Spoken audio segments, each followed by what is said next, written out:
Salut à tous, c'est Plugin, on se retrouve pour une nouvelle vidéo sur ma série du C++. Et oui, j'ai reçu un commentaire sur la vidéo disant que voilà, que c'était bien et qu'il y avait un abonné de plus. Ce qui m'a fait penser qu'il fallait que je reprenne la série. Donc j'ai pas fait encore l'épisode du C, je suis vraiment désolé pour ceux qui regardent le C, mais comme je sais qu'il est moins regardé parce qu'il est beaucoup moins utilisé aujourd'hui, eh bien je me suis dit on va s'attaquer tout de suite à la suite du C++ pour que vous ayez quelque chose à faire.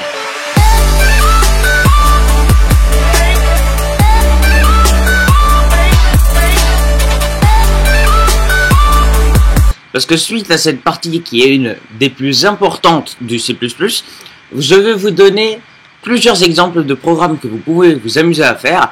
Et je vous assure que là, vous avez énormément de choses que vous pouvez faire avec. Aujourd'hui, nous allons voir les boucles. Les boucles ou bien les conditions. C'est un des éléments qui fait qu'un algorithme peut exister, un algorithme mathématique. Et il est bien naturellement intégré dans le C++ et c'est un des éléments les plus importants du C++. Donc c'est parti, nous créons un nouveau projet, toujours naturellement en console. Alors attendez que je recherche l'application console parce que j'ai changé mon MacBook comme vous pouvez le voir. Donc là il faut juste, voilà, console application, il était juste ici. Donc j'ai changé mon ordinateur, donc on peut y aller. Je suis maintenant avec mon MacBook Pro. C'est beaucoup plus pratique pour filmer et il est beaucoup plus puissant, donc on aura moins de problèmes avec. Donc là on va l'appeler if else. Enfin je l'appelle comme vous l'appelez comme vous voulez, hein. Mais moi je vais l'appeler if else parce que ça va être ça justement ce qu'on a. Donc comme d'habitude on abandonne ce truc là, on va dans la source et on fait le main.cpp. Je vous avais montré un petit peu, par exemple, vous avez vu peut-être ma dernière vidéo que j'avais faite sur là où j'avais codé une application pour écouter Guillaume Radio. Et ben il se trouve qu'il s'agit là-dedans, la majorité du code est simplement du if else pour repérer l'heure qu'il est. Repérer l'heure qu'il est et dire bah s'il est telle heure, alors on ouvre energy.com. Si c'est pas cette heure-là, si c'est autre chose, dans ce cas-là, bah, on demande est-ce qu'on ouvre quand même ou est-ce qu'on abandonne le programme. Enfin bref, vous voyez à quoi ça sert. Et c'est grâce à ça qu'un programme peut fonctionner. Par exemple, si j'ouvre n'importe quelle application, hein, par exemple, je sais pas, on va dire, qu'est-ce que je pourrais ouvrir? Si j'ouvre, par exemple, alors Minecraft, je suis pas sûr qu'il va le lancer. Mais bon, admettons que vous voyez Minecraft. Ici, j'ai l'écran de Minecraft, je suis connecté sur un serveur américain. Si je dis, par exemple, succès, donc il va y avoir dans le programme quelque part une ligne qui dit si on appuie sur succès, alors ouvrir les succès. Si j'appuie sur terminer, alors revenir au menu. Voilà, c'est plein de trucs comme ça qui sont essentiels. Et ça fonctionne pas que avec les clics, ça fonctionne avec les chiffres par exemple. Ça vous permet de créer une stratégie pour les mots de passe. Si vous mettez si le mot de passe équivaut à ce qui est censé être le mot de passe, alors ouvrir le programme. Sinon, fermez le programme. Vous pouvez même faire un système qui compte les nombres d'échecs échoués. Vous verrez ça un peu plus tard. Mais je pense que vous pourriez, à la fin de ce cours, déjà faire ça. Et je vous mettrai au défi de le faire. Je vais le faire pour commencer. Et je vous mettrai au défi de l'améliorer, ce système. Bien, les conditions. Ça veut dire, en gros, les conditions, quoi. Les règles. Si, et ensuite, il faut dire quelque chose soit égal à quelque chose, soit plus petit, soit etc. Donc, je vais vous montrer. Égal, il s'agit de deux signes égaux côte à côte. Supérieur, sans problème, il s'agit donc du signe mathématique normal que vous avez tous appris normalement si vous aviez été au collège. Inférieur, naturellement, c'est l'autre. Hop là, pardon, j'ai fait le même, c'est l'autre. Ensuite, bien naturellement, il y a inférieur ou égal. C'est le même signe. Donc ça, c'est supérieur ou égal. Mais vous rajoutez un égal derrière. Et pour inférieur, naturellement, vous faites le même signe avec un égal derrière. Et pour dire est différent de, vous faites un point d'exclamation et égal. Voilà, ça veut dire est différent de. Et donc voilà, tout ça, ça paraît un petit peu logique. Le seul truc qu'il faut vraiment retenir, c'est qu'il y a deux égales pour dire est égal à. Voilà. Donc, pour demander une condition, c'est le if qu'on va utiliser. Ça va être donc une boucle. On va prendre un exemple très simple. Donc, je vais supprimer cette ligne-là qui ne sert à rien. Donc, dans notre programme, on va initialiser if version Windows. Hop là, pardon. Version Windows. Par exemple, je donne un exemple pour que vous compreniez. On va lui donner la valeur de 7. Voilà. On admet que les versions sont par des chiffres seulement, n'est-ce pas? Sinon ça ne marchera pas. On admet que, donc voilà, vous pouvez même pas mettre Vista. Enfin, je veux dire, vous pouvez pas mélanger des chiffres, sinon il faudrait faire du string, etc. Et ce sera assez énervant pour vous, pour que vous compreniez. Donc admettons qu'on a 7, 8, 9 et 10. Voilà, même si la 9 n'existe pas, vous voyez. Donc, ça c'est Windows 7. Et maintenant on dit if. Donc si on ouvre la parenthèse, on dit version Windows, on va dire est plus grand que 7. Alors à ce moment-là, vous devez ouvrir des nouveaux crochets. Hop, comme ceci. Vous ouvrez des crochets et vous mettez code. Donc ça c'est le code standard. Votre version de Windows est encore récente. Par exemple, hop, ENDL. Là, vous pouvez être sûr de ce qu'il va afficher. Ah, pardon. Je n'ai rien dit. Si on veut qu'il affiche ceci, il va falloir ajouter un égal derrière. Ou égal à 7. Parce que la version 7 est encore comprise dedans. Enfin, moi, c'est ce que je pense. Hein. La version 7 est encore suffisamment récente pour qu'on puisse l'utiliser au quotidien. Else, donc sinon. Là, vous n'avez pas besoin de préciser d'arguments. Enfin, sinon, si vous voulez préciser des arguments, par exemple, else if, ça veut dire sinon, si, version Windows, on va dire la version 5,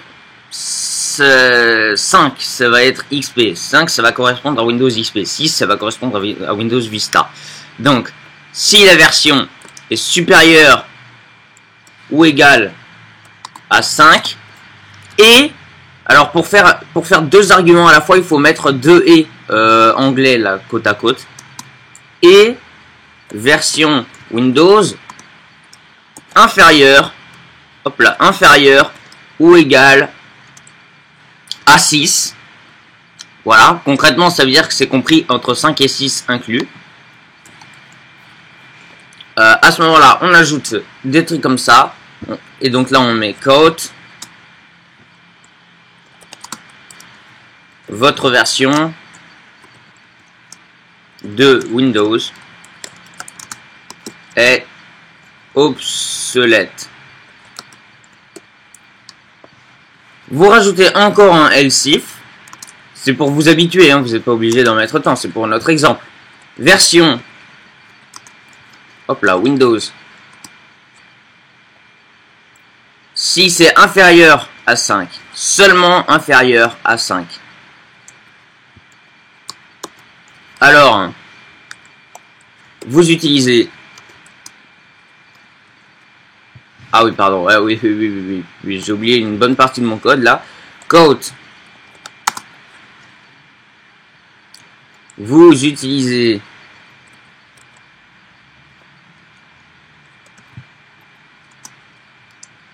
une antiquité.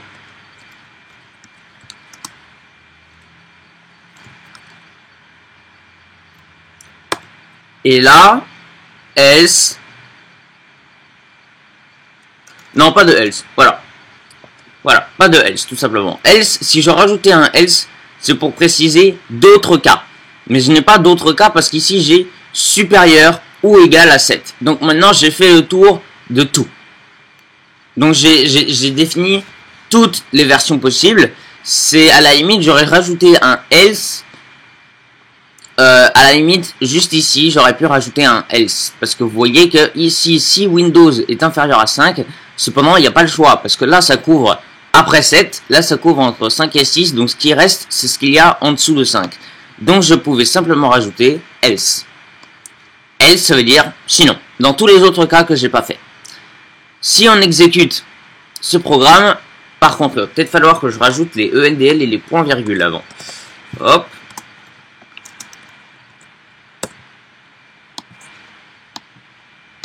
Alors, je les rajoute comme ça. Voilà. Maintenant, je peux l'exécuter. Votre version de Windows est encore récente. Comment ça se fait? Parce qu'on a mis 7, je le rappelle. Maintenant, si je modifie... je vais changer l'accent par contre. Maintenant, si on modifie... alors, Antiquité aussi, par contre, parce qu'on va avoir des problèmes... Donc, maintenant, version de Windows, maintenant, je vais dire que c'est égal à 10. Votre version de Windows est encore récente. Maintenant, si je dis que c'est égal à 5, à savoir Windows XP, votre version de Windows est obsolète. Et si je dis que c'est égal... Hop là. Que c'est égal à 2, Windows 2.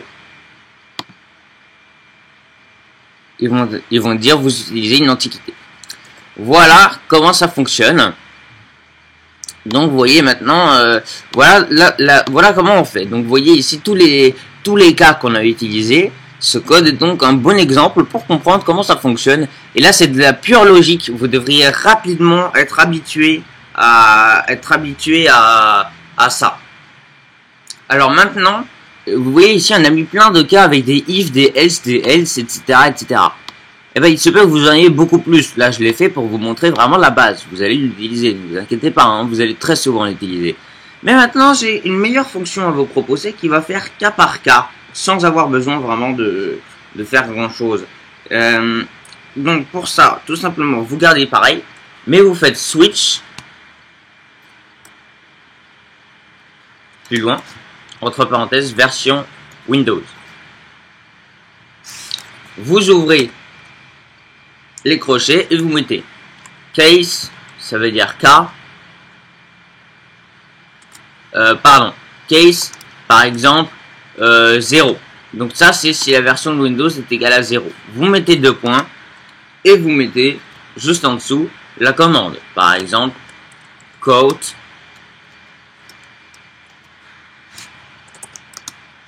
vous n'avez pas de PC.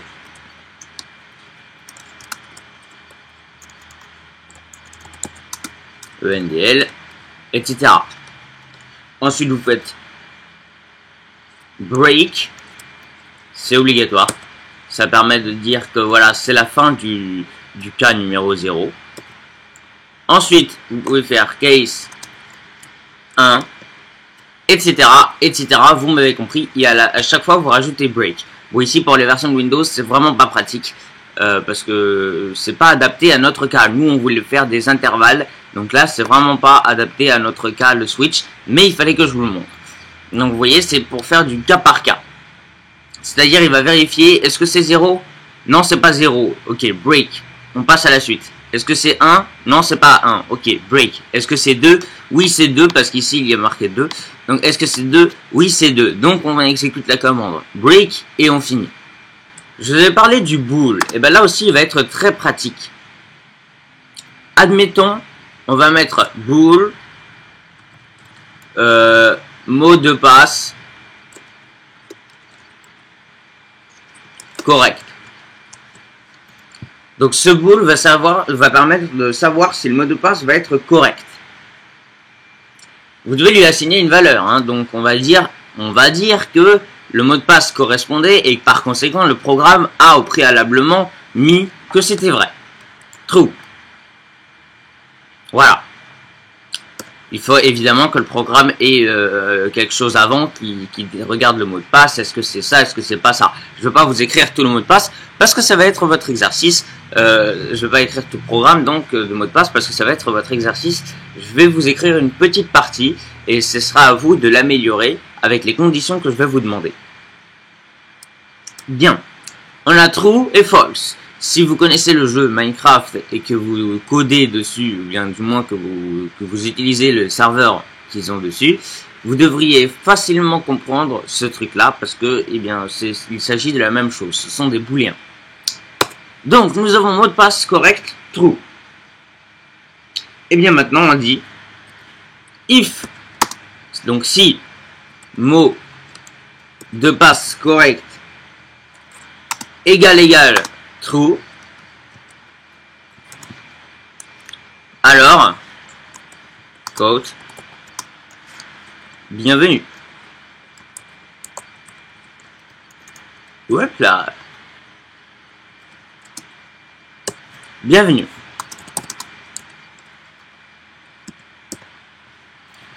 Else, donc dans le cas où c'est autre chose que true, dans le cas où c'est autre chose que le mot de passe correct. De toute façon, pour un booléen, il n'y a que deux options possibles. C'est pas la peine de vous casser la tête. Il n'y a que true ou false.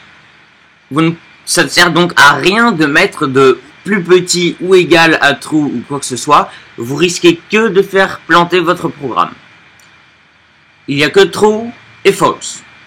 Rien d'autre comme valeur possible. Donc vous mettez le else et vous mettez quote mot de passe incorrect.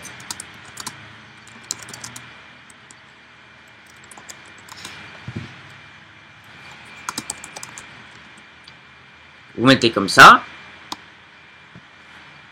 Je vais rajouter le mot de passe incorrect. Voilà. Donc là, boule, mon mot de passe correct est réglé sur vrai. Donc il devrait m'écrire bienvenue. Si je le règle maintenant sur false, soit faux, hop là, j'écris à côté, false, nous avons ici le mot de passe est incorrect. Vous voyez ici, c'est une belle manière d'afficher du texte. Vous pouvez par exemple savoir, pour un système d'activation de jeu. Vous savez que les jeux qui sont payants nécessitent un code. Donc bool, on va mettre code correct. Et ce truc-là, en fait, le bool va stocker l'information sur le disque dur, par exemple. Vous pouvez faire en sorte comme ça, à ce qu'il stocke l'information sur le disque dur dans un fichier texte. Vous verrez après comment on ouvre un fichier texte. Tout ça, je vais vous le montrer. Et vous dites par exemple, eh bien, vous dites, si donc bool activé, jeu activé, true, à ce moment-là, vous dites, lancez le jeu. Sinon, vous dites, le jeu n'est pas activé, il faut l'activer. Voilà. Bon, par contre, ces systèmes-là ne sont vraiment pas très sécurisés. Hein, je vous le dis tout de suite, si vous écrivez dans un fichier texte, n'importe qui pourra changer cette valeur en true. Il faudra réfléchir à une manière de sécuriser le programme, peut-être en définissant des permissions sur le fichier. Mais tout ça, je vous en dis pas plus parce qu'on s'éloigne beaucoup du sujet. Je vous dis juste tout ce que vous pouvez faire avec ça, c'est vraiment très important. Ah oui, tout simplement, pour des booléens, mot de passe correct par exemple, eh bien, vous pouvez tout simplement vous passer de la partie égale true. Si vous en voulez pas, ça donne la même chose. Vous comprenez comme ça si vous le lisez, si le mot de passe est correct. Et non pas si le mot de passe est correct égale true. Ça donne exactement le même résultat et ça complique pas la chose. Si je remets ça sur true, parce que sinon ça va me mettre en false, hein. Si je le mets ça sur true et que j'exécute ce programme, que je supprime le égal, ne change absolument rien. Personnellement, je l'utilise à chaque fois juste pour être sûr de ce que je fais et pour vérifier que je ne me suis pas trompé quelque part. Pour moi, je préfère. Mais si vous êtes OK et que vous comprenez que si vous avez mis if, mot de passe correct, entre parenthèses, ça veut dire qu'il est vrai, eh bien je vous laisse l'utiliser. Ce n'est pas du tout interdit. Je vais vous montrer comment on fait le et, c'est avec deux et comme ça. Pour le ou, c'est deux barres verticales. Alors le seul problème, c'est que sur mon clavier Apple, je ne sais pas comment on fait la barre verticale. Donc voilà, c'est ça. La barre verticale, c'est ça. Ça veut dire ou. Donc ça, ou bien ça. pas les deux en même temps. Et enfin, si vous voulez dire quelque chose qui n'est pas ça, ça revient par exemple à dire ici, si le mot de passe est incorrect, vous rajoutez devant un point d'exclamation. Par exemple, ici, si le mot de passe n'est pas correct, alors, bon là, bienvenue, ça n'a aucun sens, mais il faudrait que je change les lignes. Mais bon, vous avez compris. Ça veut dire le mot de passe est incorrect. Si j'enlève le point d'exclamation, ça veut dire que le mot de passe est correct. Personnellement, je préfère mettre toujours égal false, égal false, pour être sûr que je me trompe pas. Sinon, bien évidemment, que les et les barres verticales, je les utilise, hein, naturellement. Donc, nous allons voir maintenant les boucles. Alors, les boucles a besoin d'une condition. Je vais vous montrer quelque chose. Alors, nous allons utiliser pour ça vraiment un réel algorithme. Donc, on va dire int résultat voulu. Il est voulu. On va dire qu'on veut 152. Ça peut être le mot de passe, par exemple. Mais là, c'est un algorithme. Si on faisait ça pour un mot de passe, il s'agirait plutôt d'un brute force, ici. Brute force, si vous savez pas ce que c'est les techniques où on saisit plusieurs mots de passe vraiment rapidement, consécutivement, afin de trouver le bon, jusqu'à ce que l'ordinateur nous autorise d'y accéder. À ce moment-là, pour faire un programme de brute force, écoutez, on va le faire tout de suite. Il faudrait faire ça sur... en plus, il faudrait des lettres, hein, mais admettons qu'il n'y a pas de lettres. On va mettre ça sur 1 milliard, je crois que ça c'est 1 milliard. Attendez, je vais essayer. 100, 1000, millions, 1 milliard. Donc on va mettre résultat voulu, ça va être ça. Bon, là, ça va être un petit peu long à régler. Donc ce qu'on va faire, c'est qu'on va le laisser sur 152 pour l'instant. Juste pour vous montrer. Mais si on voulait faire du brute force, ce que je vous encourage absolument pas à faire, ça serait comme ça. Ensuite, on va faire int résultat. Le résultat qu'on a nous, on va dire que c'est moins 53. Ok? Nous avons moins 53 et on veut 152. Et donc là, ce qu'on va dire, on va créer notre boucle. Hop là, pourquoi est-ce que ça m'a ouvert? Ah bah, CodeBlocks a quitté. Bon bah écoutez, je suis désolé, on va devoir changer d'éditeur pour cette fois. Pour que je puisse vous montrer. On va utiliser Xcode. Alors il est compliqué à utiliser, il me permet pas de faire la même... Ah d'accord, il manque beaucoup de... Il manque des éléments en plus, parfait. Cet événement est assez inattendu, je dois le dire, même si CodeBlocks avait craché plusieurs fois. Je dois le dire que c'est pas très bien. Bon, on va voir, je vais devoir le faire sur Xcode, ce code-là, mais je suis pas sûr. Sinon, j'aurais pu le faire sur Windows, mais le temps qu'il démarre, ça va mettre trop de temps. Bien, alors je vois que l'équipe de CodeBlocks n'est pas très active sur Mac, ça me désole un petit peu quand même. Ah voilà, nous avons quelque chose. Xcode. Bon, nous allons faire avec Xcode, hein. Donc maintenant, il va falloir juste que je trouve ici...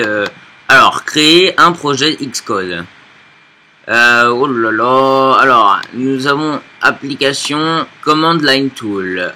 Voilà, si vous voulez coder avec Xcode, voilà comment on fait. Donc, next. Alors, maintenant, il va falloir régler tout ça. Donc, le nom du produit, on va l'appeler if else. C'est pas un produit, je veux pas le commercialiser, ça ira, merci beaucoup. Mon organisation, on va dire que c'est ça. Par contre, mon langage, c'est le C++. Et l'organisation, l'identification de l'organisation, on va l'appeler com.plugin.tuto C++. .ifelse. Voilà. Bon, c'est un identifiant, vous vous en foutez royalement. Hein. Ça c'est quoi? Ça c'est pour le gîte. Alors j'avais un serveur de gîte, mais actuellement je ne l'ai plus. Donc pour l'instant c'est qu'on va pas le faire. Et de toute façon c'est pas grave. Là il faudrait que je trouve mon dossier programmation pour que je puisse avoir le même. Voilà. Programmation et créer. Donc là, je fais remplacer. Voilà. Bon, alors là, vous avez beaucoup d'options, mais nous, on va directement aller là-dessus. Le voilà. Alors, oui, tout à fait. Donc maintenant, en fait, ce qu'il faudrait, il faudrait que ça, on va mettre using namespace std. Hop là. Donc là, on va retirer ça. Et on va peut-être pouvoir programmer ce truc-là maintenant. Alors, je sais pas comment ça va fonctionner sur Xcode. Honnêtement, j'ai déjà essayé une fois sur Xcode et je m'étais trouvé avec un véritable problème. Donc, j'espère que ça va fonctionner. Int, résultat attendu. On va lui dire 152. Ah oui, pardon. Ah oui. Là, le point virgule. Int résultat moins 5. Oulala, je suis pas sûr que ce soit le bon symbole. Pourquoi est-ce qu'il prend pas la même couleur? Parce que je suis pas habitué au code couleur. Si c'est le même résultat apparemment. Donc moins 37, on avait dit. On met ça plus le point virgule. Je ne comprends pas pourquoi est-ce qu'il me met un point d'exclamation. Unused, bah oui, unused, je suis en train de la déclarer. Ah non, il ne savait pas utiliser dans le programme encore. Ah, t'inquiète pas, ça va venir ça. Donc, oui, parce que je suis pas du tout habitué à... Je préfère CodeBlocks parce qu'il est plus simple à comprendre. Vous voyez aussi qu'au passage, dans le code source, il vous met automatiquement créé par plugin en 2016, tout droit réservé, nanani, nanana. Enfin, c'est pas vrai, j'ai pas tout droit réservé parce que voilà, j'ai pas de licence chez Apple pour utiliser Xcode. Donc, j'ai pas le droit de distribuer mon programme en quelque sorte. Enfin, si j'ai le droit celui-là, j'ai le droit parce que c'est en console. Donc, ensuite, qu'est-ce que j'ai? Donc là, je dois mettre maintenant while. While. Donc la condition maintenant. La condition c'est résultat est différent que résultat attendu. Tant qu'il est différent, on met résultat égale résultat plus, hop là, excusez-moi, plus 1.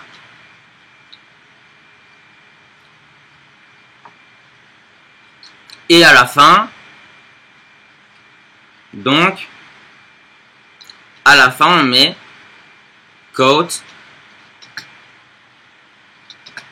hop là, excusez-moi,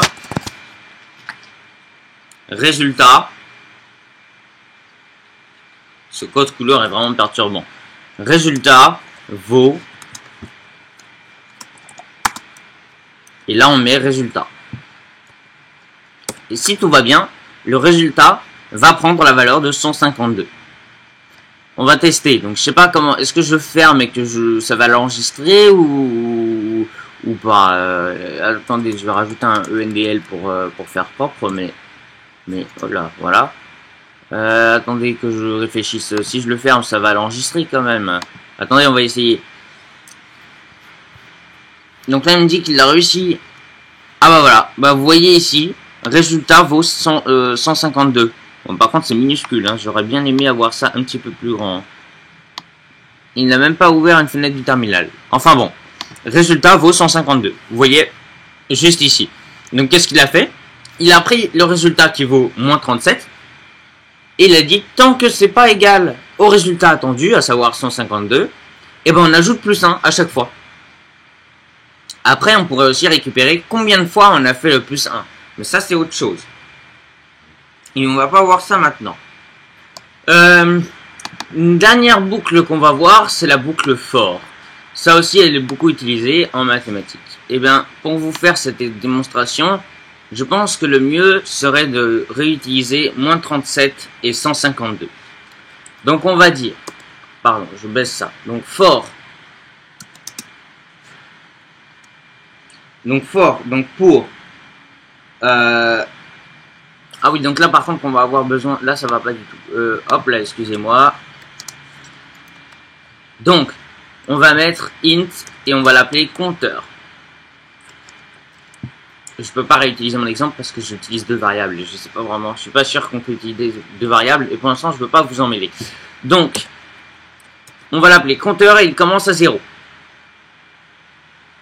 For. Donc l'initialisation compteur, ça c'est vraiment comme un vrai algorithme, égale 0. La condition c'est compteur va être plus petit que 100. On va dire plus petit ou égal.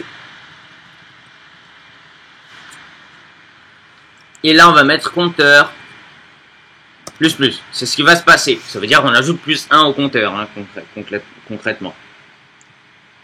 Et ensuite, à la fin, hop là, le résultat, on fait quote compteur.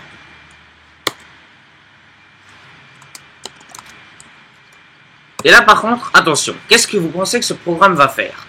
Le programme, vous pensez qu'il va s'arrêter à 100 parce que on a dit entre 0 et 100? Eh ben non, pas du tout. Le compteur démarre à 0. On affiche la valeur du compteur. Il prend plus 1. On affiche la valeur du compteur. Il prend plus 1. On affiche la valeur du compteur jusqu'à ce qu'il soit égal à 100. Si vous comprenez bien, là on va exécuter le programme. Hop, il a compté jusqu'à 100. Voilà. Maintenant, nous avons donc réussi à faire compter notre machine. Vous pouvez lui faire compter jusqu'à l'infini. Plus vous le faites compter loin, plus, eh bien, ça va mettre du temps à arriver. Si maintenant je mets qu'il doit arriver à... Je vais rajouter plein de zéros, comme ça. Si vous vous demandez, si vous avez la flemme de calculer, eh bien, voilà. Vous voyez ici les résultats qui arrivent progressivement. Le programme est en train de calculer et ça prend un peu plus de temps puisque j'ai mis des nombres très élevés. Vous voyez bien. Alors pendant qu'il finit ce programme, eh bien je dis, voilà, vous avez fini. Vous avez tout simplement fini. C'est, vous avez, voilà, fini maintenant cette partie-là. Et vous voyez que maintenant vous êtes capable de faire beaucoup de choses. Voilà, vous voyez toujours c'est en train de calculer et j'ai mis énormément de zéros. Donc je ne sais pas quand est-ce que ça va s'arrêter. Mais vous voyez ici, ce programme donc va calculer et ajouter plus 1 à chaque fois. Donc ça fait un petit effet Matrix, c'est assez sympathique.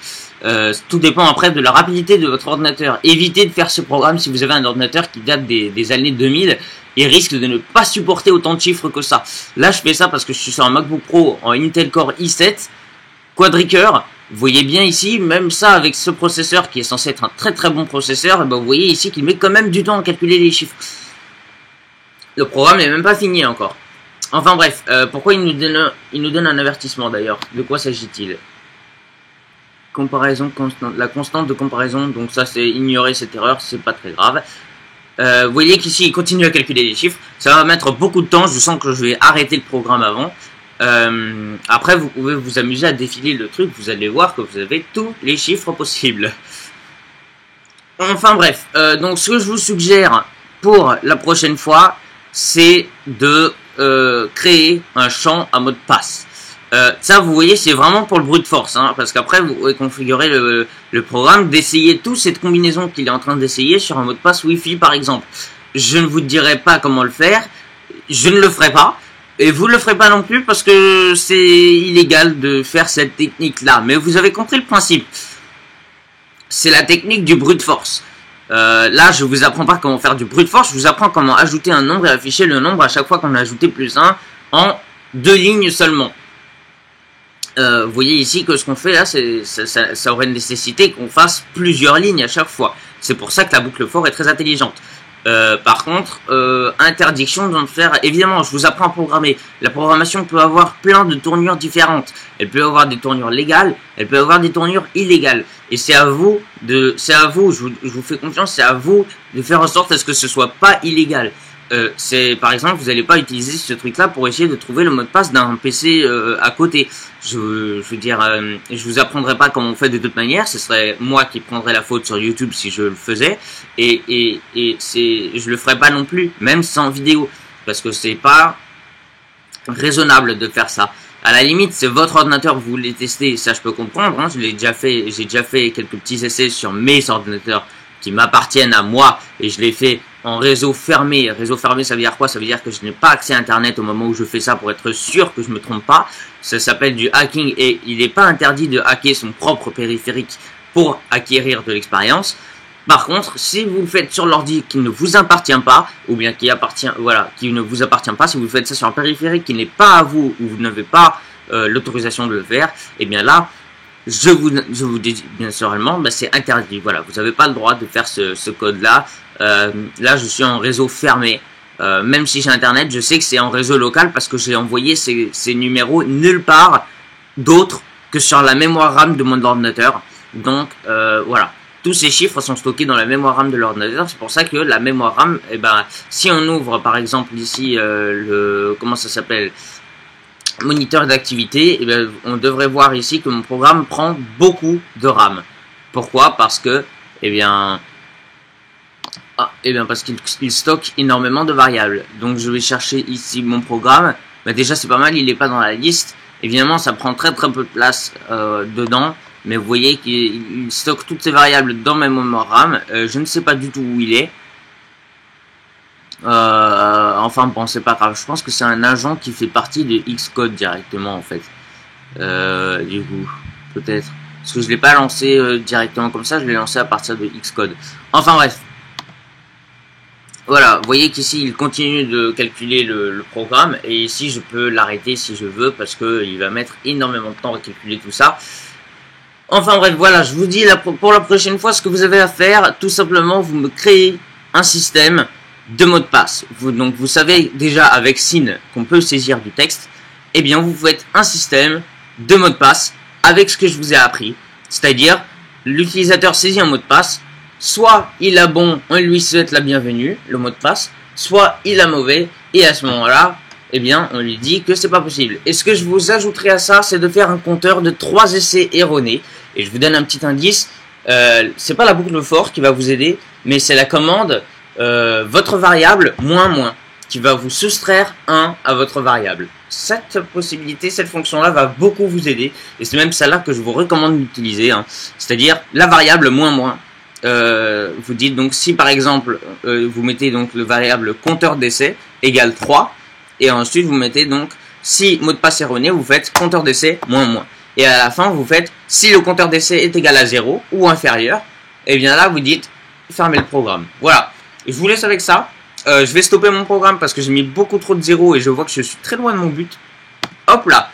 Le programme est stoppé. Vous voyez ici 145. Pourquoi 145? Parce qu'il était en train d'écrire le nombre. Donc même pour écrire un nombre, ça prend du temps. Donc là, ils disent, programme acquitté avec le code 9. Bah oui, 9 parce qu'il s'est pas arrêté normalement. C'est l'ordinateur qui a demandé au programme de s'arrêter. Enfin bref, vous avez compris. Ça fait un petit effet à la Matrix assez sympathique. Après, il faut vraiment avoir un ordinateur puissant pour faire ça. Parce que si vous faites ça sur un ordinateur qui n'est vraiment pas puissant, vous risquez d'être un petit peu déçu au bout d'un certain moment. Votre ordinateur va commencer à devenir très buggé. Et encore, je suis sûr que si je désactivais l'enregistrement de l'écran, je pourrais sans problème finir ce programme beaucoup plus rapidement. C'est juste parce que l'enregistrement d'écran prend beaucoup de ressources. Enfin bref, voilà, c'était Plugin pour cette vidéo.